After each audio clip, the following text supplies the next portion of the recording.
बेटा YouTube पे मेरी किसी भी वीडियो को सर्च करने के लिए आप अपनी क्लास लिखें, यहाँ पे क्लास एक्सरसाइज का EX ही लिखें और क्वेश्चन नंबर का Q लिख के NO जो भी आपका क्वेश्चन नंबर है वो क्वेश्चन नंबर लिखें। आपकी वो बुक नेशनल बुक फाउंडेशन की है तो NBF लिखें, पंजाब की है पंजाब टेक्स्ट बुक बोर्ड की है तो PTB लिखें, अगर सिंगल नेशनल करिकुलम की है तो फिर ये लिख दें, साथ मैथ सर नदीम नवल लिख के सर्च के बटन पे क्लिक करेंगे तो आपके सामने वीडियो आ जाएगी। इसके अलावा बेटा फेसबुक पे भी हम मेरे पेज को लाइक करें। इसके अलावा किसी भी क्वेश्चन के बारे में कोई मज़ीद को पूछना चाह रहे हो या क्वेश्चन ना मिल रहा हो तो मेरा इंस्टाग्राम पे भी मैं मौजूद हूँ, वहाँ पे आप मुझे मैसेज करें, आपको उसकी गाइडलाइन आपको दी जाएगी। इसके अलावा अगर आपने चैनल को सब्सक्राइब नहीं किया तो सब्सक्राइब करके मेरी हौसला अफजाई करें। वीडियो अच्छी लगे तो लाइक का बटन ज़रूर प्रेस कीजिएगा। बिस्मिल्लाहिर्रहमानिर्रहीम। बेटा क्वेश्चन नंबर 5 है the total of printed price of 5 notebooks is 500। जो प्राइस ऊपर प्रिंट है उसके मुताबिक 5 नोटबुक्स क्या होती हैं, कॉपियाँ होती हैं ना नोटबुक्स जिसके ऊपर हम होमवर्क वगैरह करते हैं, उनकी जो टोटल प्राइस है वो 500 है। 5 नोटबुक्स की टोटल प्राइस 500 है। A shopkeeper gives a discount of 50 to the customer. तो जो शॉपकीपर है वो 50 रुपीज़ का उसको डिस्काउंट दे देता है, 500 के बजाय 50 कम कर देता है, यानी 450 उससे ले लेता है। Calculate the discount percentage. तो एक तो ये फाइंड करना है कि वो उसका जो डिस्काउंट है वो कितने परसेंट किया उसने। Printed price of 5 notebooks 500 rupees, discount उस पर 50 रुपीज़ है, तो डिस्काउंट परसेंटेज। जिस तरह हम profit percentage loss percentage find करते हैं उसी तरह डिस्काउंट परसेंटेज का भी सेम फार्मूला है। डिस्काउंट फाइंड करना है या कि डिस्काउंट का परसेंटेज फाइंड करना है, तो जो भी फाइंड करना हो, जैसे डिस्काउंट है तो यहाँ पे डिस्काउंट आ जाएगा और टोटल प्राइस कितनी है 500 मल्टीप्लाई बाय 100, ये परसेंटेज का 100 हो जाता है। तो 2 ज़ीरो के साथ 2 ज़ीरो और 5 के साथ 5 1 दा और 0 का 0, ये 10%। असल में होता है ये जो मल्टीप्लाई बाय 100 करते हैं ना, ये मल्टीप्लाई बाय 100 भी करें तो 7% भी आता है। तो लेकिन ये नॉर्मली स्टूडेंट को बताते नहीं है, फ्रेंड पे कहते हैं कि परसेंटेज यहाँ पे 7 लिख दें। एक्चुअली ये दोनों एक दूसरे के साथ इकट्ठे ही आते हैं जब भी आते हैं। तो ये तो बेटा इसका आ गया इसका डिस्काउंट। तो ये तो बेटा इसका एक पार्ट यहाँ पे ख़त्म हो गया जो डिस्काउंट परसेंटेज वाला। नेक्स्ट पार्ट है कि उसकी एक जो नोटबुक है उसकी प्राइस फाइंड करनी है।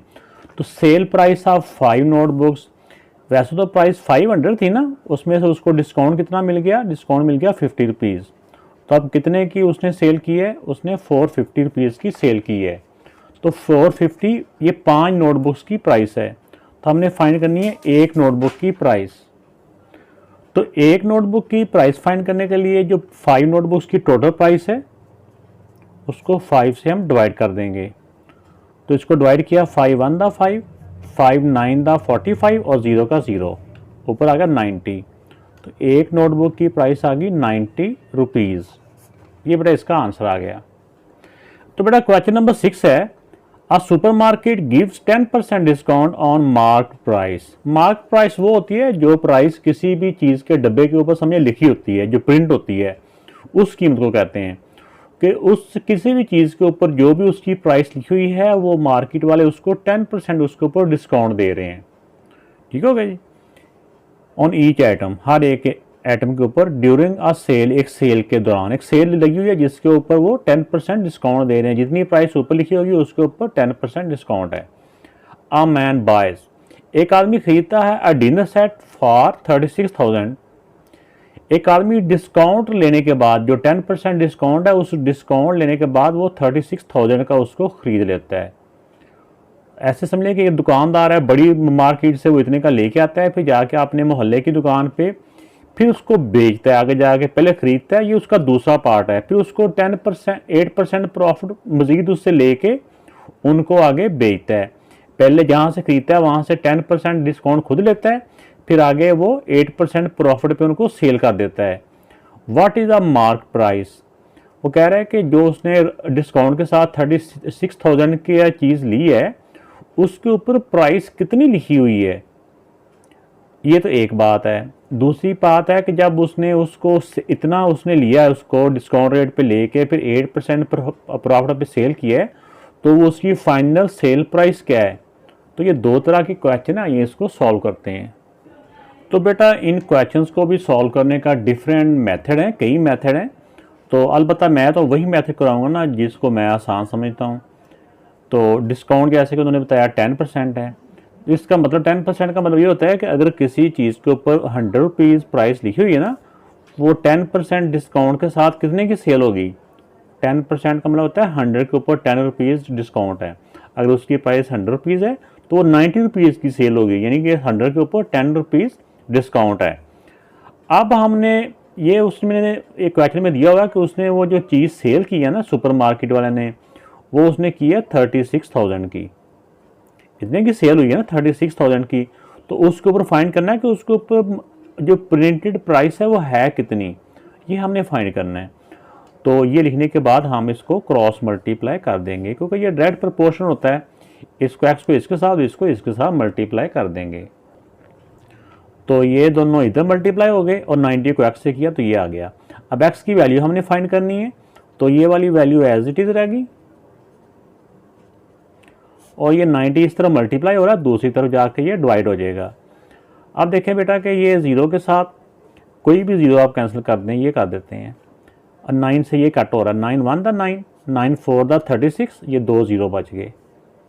अब 2 ज़ीरो ये, 2 ज़ीरो ये, टोटल हो गए 4 ज़ीरो, 40,000।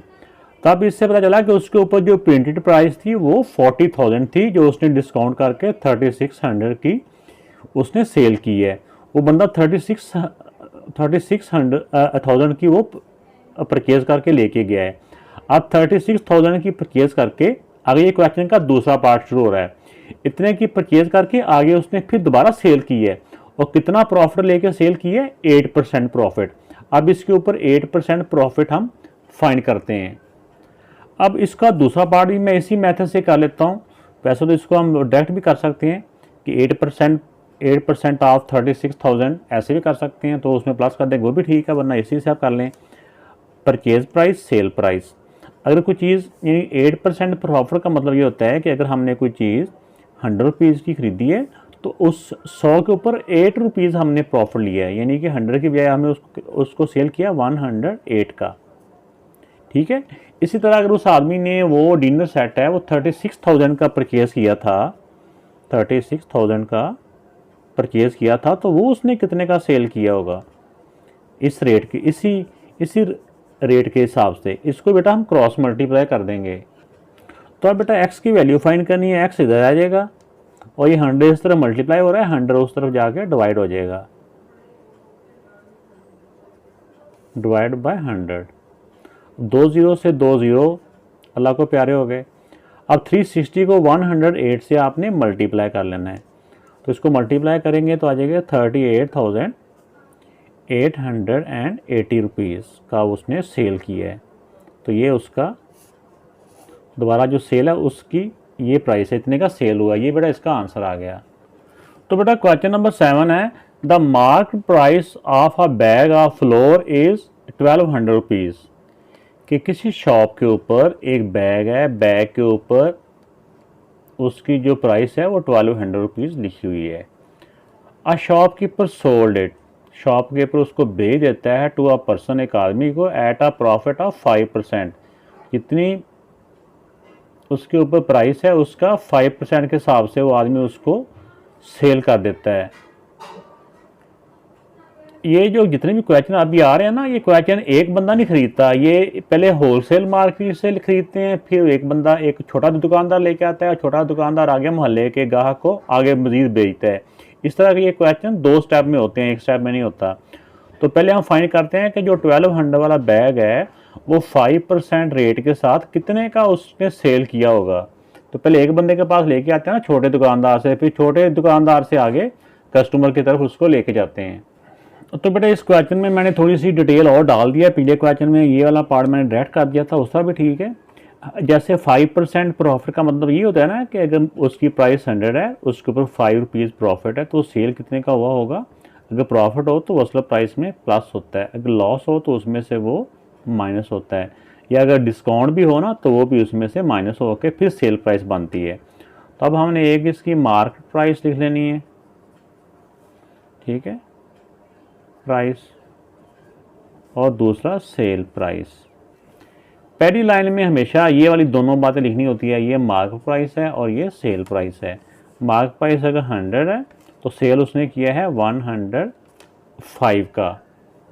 ये तो वो दोनों बातें आ गई ना जो दोनों हमने सपोज की हैं कि सिर्फ 5% के हिसाब से हमने जो दोनों बातें लिखी हैं।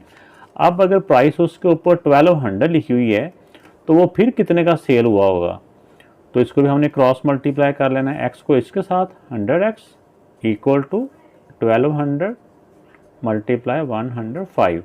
अब x की वैल्यू फाइंड करनी है, x इधर आ जाएगा, बाकी दोनों वैल्यू बाकी जो वैल्यू है ना x इधर आ जाएगा, 100 दूसरी तरफ जाके डिवाइड हो जाएगा, 2 0 से 2 0। अब 105 को 12 के साथ हम मल्टीप्लाई कर देंगे, तो ये 12 5 दा 60, 0 6 आ गया और 12 1 दा 12। तो उसने इतने का वो सेल किया 5% प्रॉफिट के साथ, वो 1260 रुपीज़ का सेल हो गया। अब वो 1260 का जब उसने ख़रीदा है तो आगे इसको वो 2% डिस्काउंट पे दे रहा है। इसी बातों को दोबारा हम लिखेंगे कि उसकी जो प्राइस है वो फिर डिस्काउंट 2, फिर सेल कितने का किया वो आ जाएगा। अब इस वाले पार्ट में देखें कि नेक्स्ट वो कह रहा है कि जब उसने इतने का ख़रीद लिया तो आगे फिर उसने जाकर दोबारा बेचा भी है, तो हमने और 2% डिस्काउंट के साथ बेचा है। तो 2% डिस्काउंट का मतलब ये होता है कि अगर उसने परचेज़ किया 100 का तो उस पर ऊपर डिस्काउंट दी उसने 2 रुपीज़, तो फिर सेल कितने का हुआ होगा, अगर 100 के ऊपर 2 रुपये सेल उसने डिस्काउंट दिया है तो उसका मतलब वो 98 का सेल हुआ है।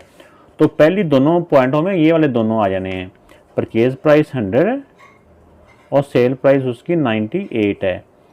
तो अब देखें परचेज़ प्राइस अगर उसकी है, यहाँ पे उसने इतने का ख़रीदा है 1260 रुपये का, तो अगर उसने 1260 रुपये का ख़रीदा है तो 2% डिस्काउंट के साथ कितना बेचा होगा इसी रेट के साथ, इसको हम क्रॉस मल्टीप्लाई कर लेंगे।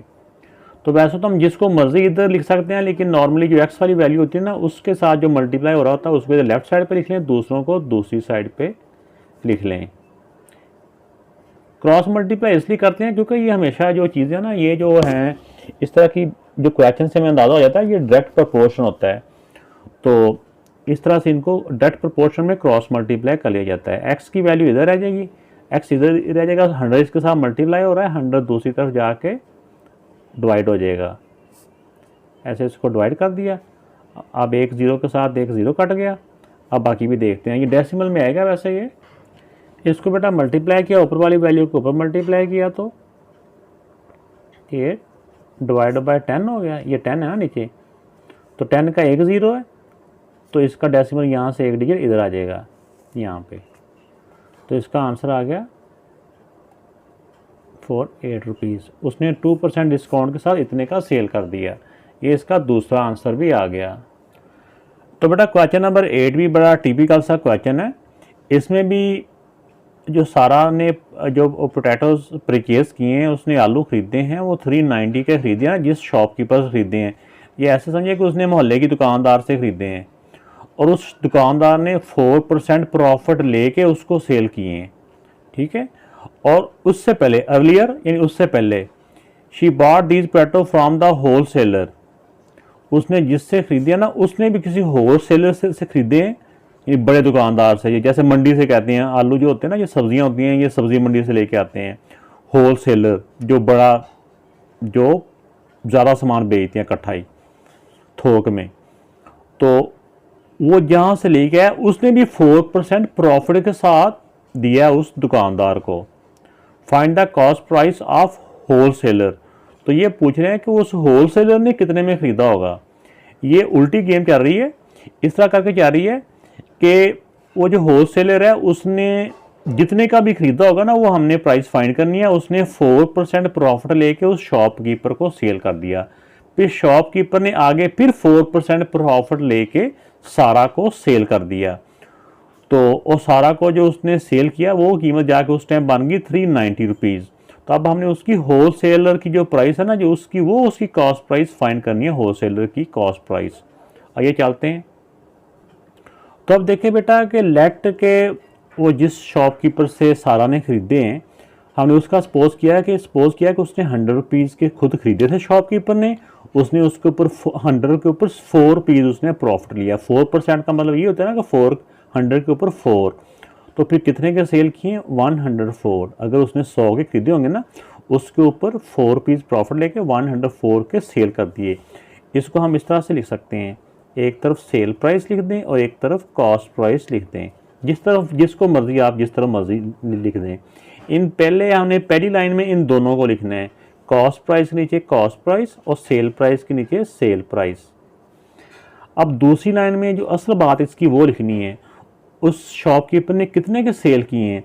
उसने सेल किए हैं उसको 390, उसने सेल किए 390 के। तो उसने ख़रीदे कितने के होंगे ये हमने फाइंड करना है। पहले स्टेप में ये फाइंड करना है हमने, दुकानदार की कॉस्ट प्राइस फाइंड करनी है। तो इसको भी हम क्रॉस मल्टीप्लाई कर लेंगे, 104 multiply by X equal to 390 multiply by 100। अब हमने एक्स फाइंड करना है, एक्स इधर ही रह जाएगा और ये 104 दूसरी तरफ जाके डिवाइड हो जाएगा।